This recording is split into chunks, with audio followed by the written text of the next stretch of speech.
out and braving this awful weather. So my name is Bruce Carlson, and I'm a professor at WashU. And my lab, so I run a research laboratory, and it's supported by taxpayer-financed federal grants. And my lab specializes in neuroscience and evolutionary biology. More specifically, we study how fish communicate with each other using electricity, and what that can tell us about how brains work and how brains evolve. Now, when I meet someone who's not a scientist, typically they think, wow, that is really cool. And they pepper me with all sorts of questions. But eventually we come to the question of, all right, fine, that's cool and all, but why is this important to know? How does this research help society? Why should taxpayers like me be footing the bill?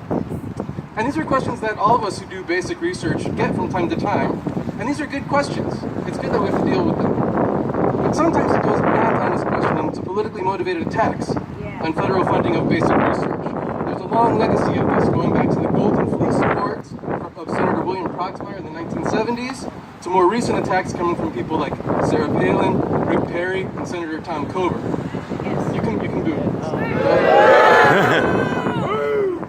Basic research is an easy target, right? It costs taxpayers money without providing an immediate and obvious return. It's driven solely by curiosity, and it often focuses on esoteric subjects, like how fish talk to each other with electricity. By contrast, applied research is an easy sell.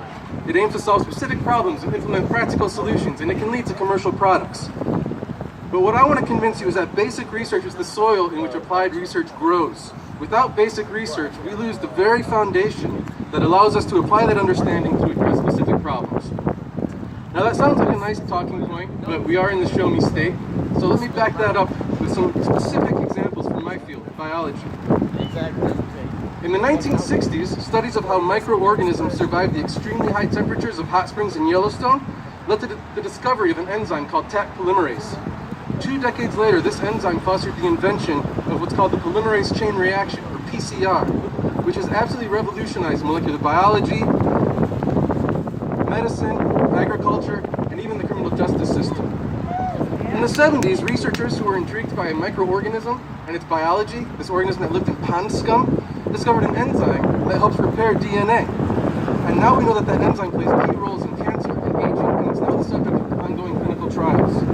Around that same time, other scientists wondered what made jellyfish glow in the dark, and they discovered green fluorescent protein, or GFP. Researchers now use GFP to see where genes are expressed in the body, and this has completely transformed cell molecular biology, AIDS research, and research into genetic disorders.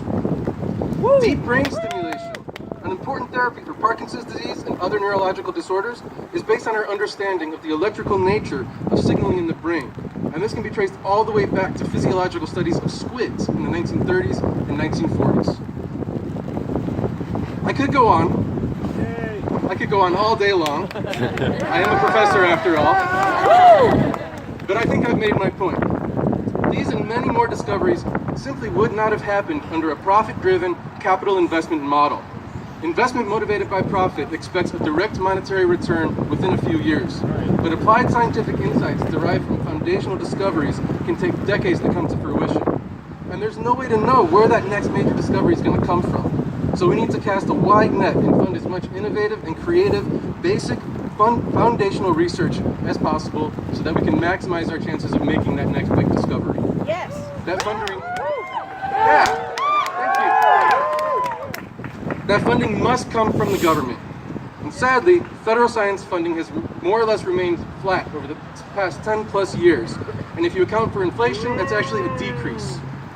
And for the first time ever, last year, the US government's share of basic research funding fell below 50% of total funding on basic research. The success rate of many federal programs that me and my colleagues applied to has now fallen below 10%. I can promise you way more grants than that deserve to get funded. So what can you do? First of all, continue coming out. Go to marches, go to rallies and science-based events. Encourage others to join you. Talk to your friends and family here in St. Louis and elsewhere about the importance of basic foundational research.